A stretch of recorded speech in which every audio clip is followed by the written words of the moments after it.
Hey everyone, it's Kai from Kool Collectibles back again for another review. This time it's the Hot Toys MMS354 Alien Warrior from Aliens, and it's one of my favourite movies, so I've been anticipating this for a long time. It was released in Hong Kong maybe 2 or almost 3 months ago now, so I'm not sure why it's taken so long for the figure to come out around the world. But pop culture here, I normally get my 1/6 scale figures from Sideshow, but Pop Culture here in Australia had a 2-pack deal with the Alien Warrior and Ellen Ripley coming out in November for a special discounted 2-figure price, and with me using $50 in discount pennies, it was a price that I just couldn't resist, so I pre-ordered that, and this just came out this past week, and it is a pretty damn awesome figure. Packaging wise, it comes with this outer slip cover, which is I guess similar to the material of if you got the Robocop figures and so on, like some of their die-cast figures.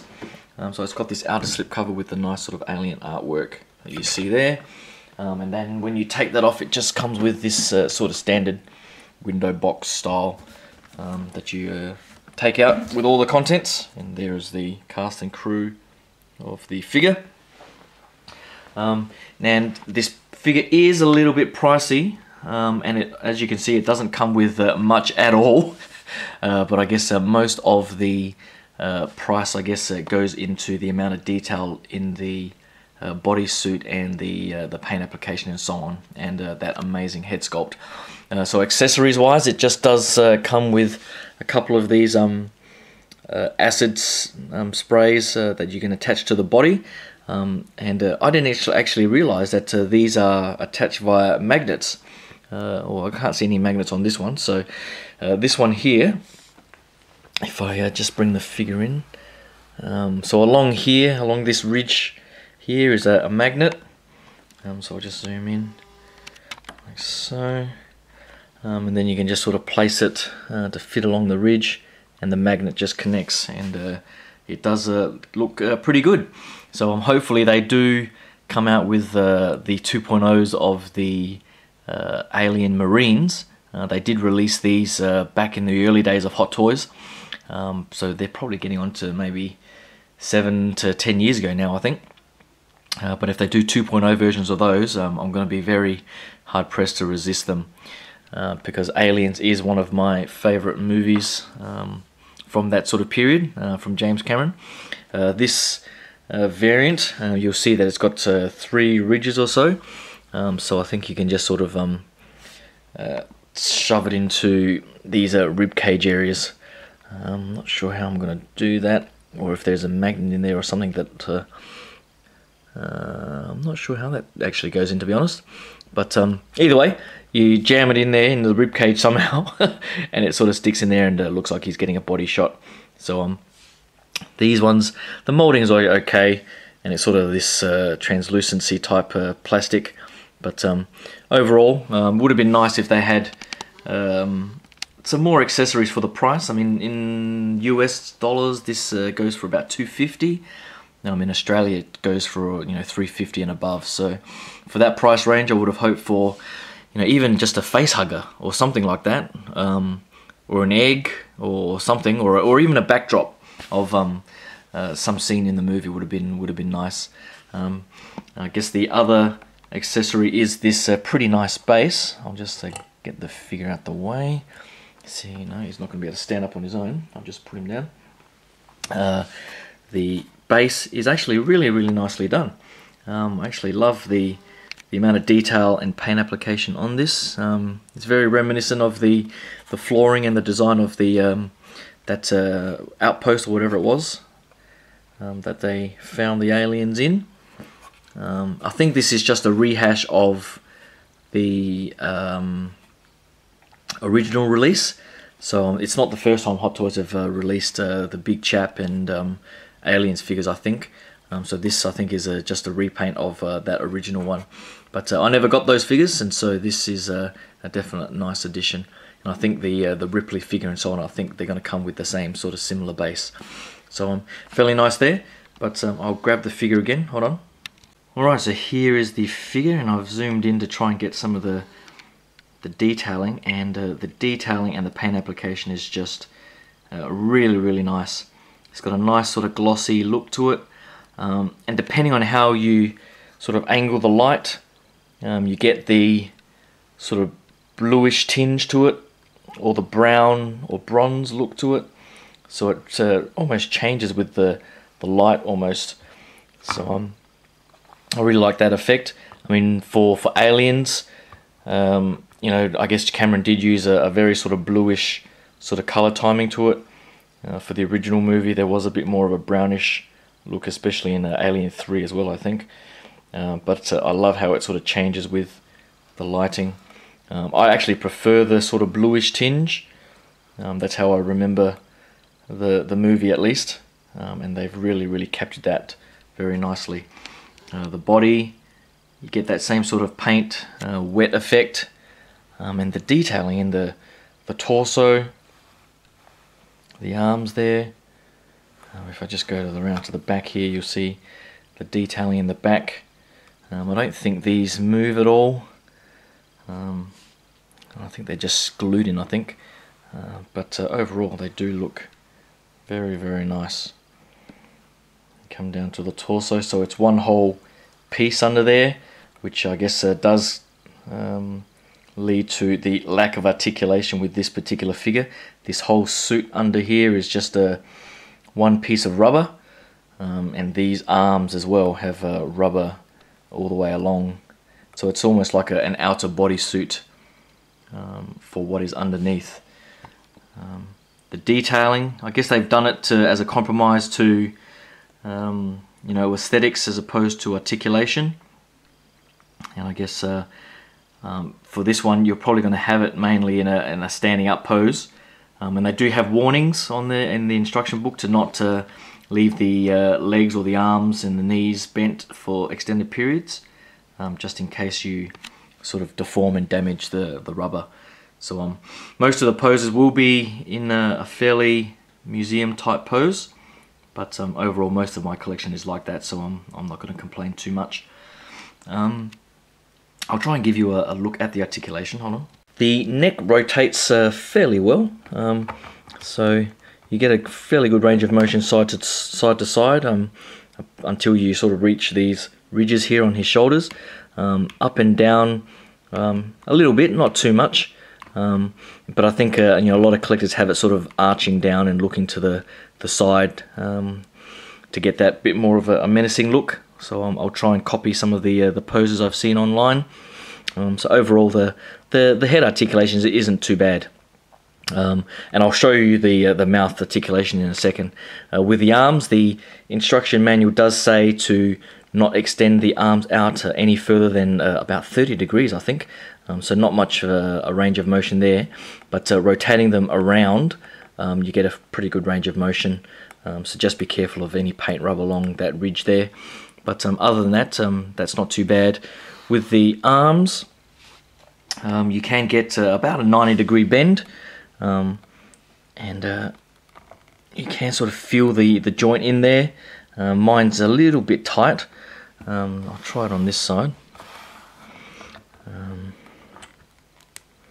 So you can sort of feel it. You can sort of bend it a little bit more, but I'm, you know, worried about that part sort of coming off or anything like that. So I'd be a bit careful there. But you can apparently get 90 degrees out of that bend. The hands, there are no spare wrist pegs with this figure, so I'd be very careful. They do have the usual sort of tilt motion and rotation, so it's not too bad. And the moulding on the hands themselves is pretty nicely done. So they're not articulated fingers at all, but the detailing is quite nice. If I just move the arms slightly out of the way, with these legs and the hips here, so as I was saying before, there is all just one piece to have that continuity in the design, but that really does restrict the articulation. So even moving them out the sides here, it feels like the suit is just bringing them back in. You can sort of bend them a little bit up, and it's very tight on mine actually. I've seen some reviews online where collectors have been able to move the legs up, but mine seem very restricted. With the knees here, this again is one whole piece, even though there's like a join there in the kneecap, it's still one whole piece, and you can sort of get a bend out of it. And again, you can apparently get 90 degrees out of it, but I'm not gonna try and push it too far. So again, you can sort of get a bend in there like so. And the ankles, oh, mine just fell off. Almost thought I broke it then, but you can see the ball peg there.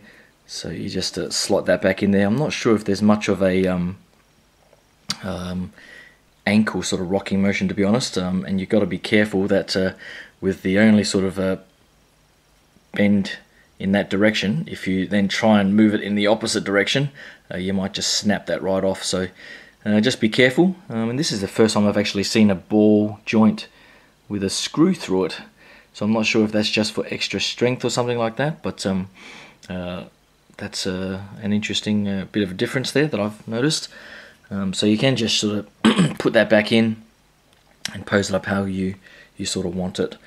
So just be careful there. So yeah, really this is a very restricted sort of figure in terms of articulation, but it does look pretty damn awesome on display.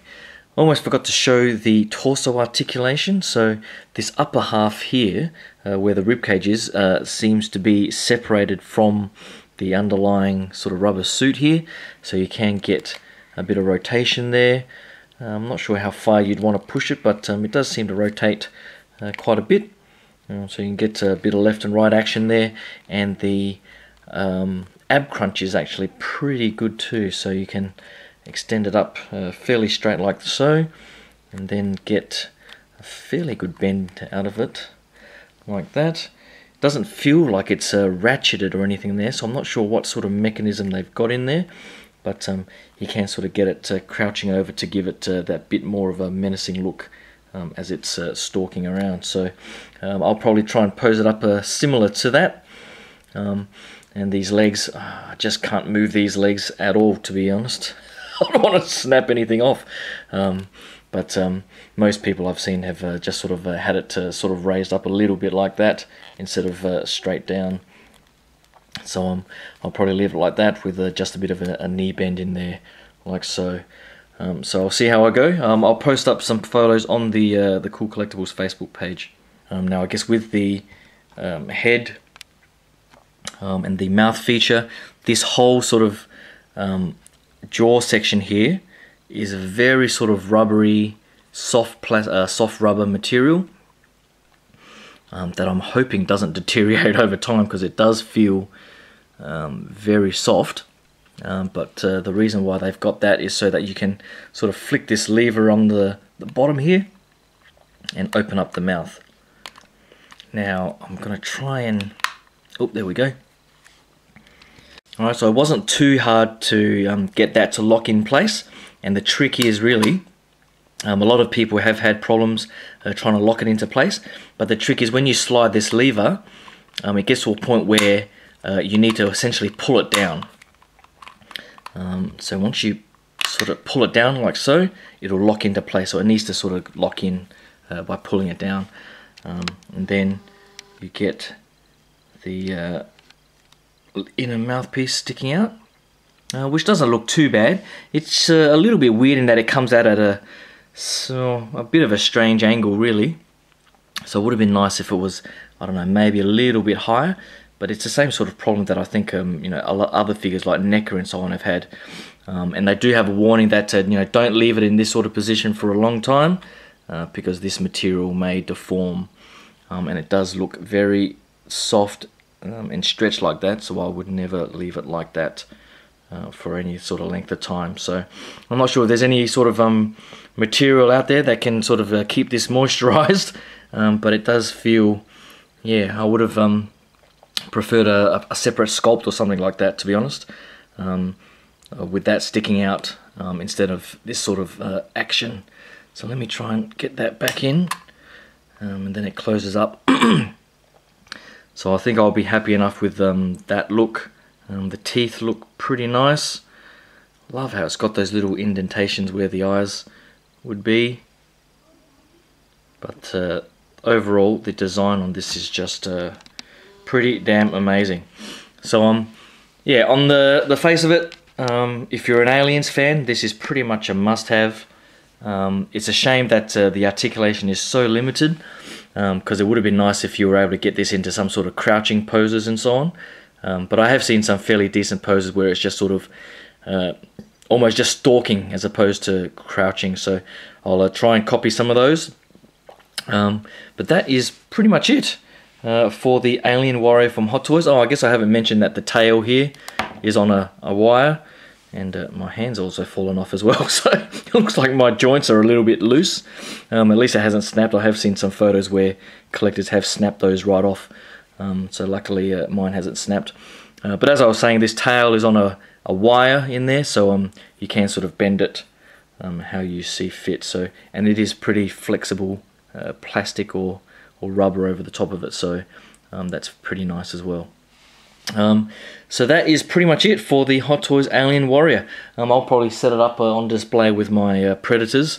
I've only got the two Predators with the Classic and the City Hunter, but I think with this one they'll look pretty damn good.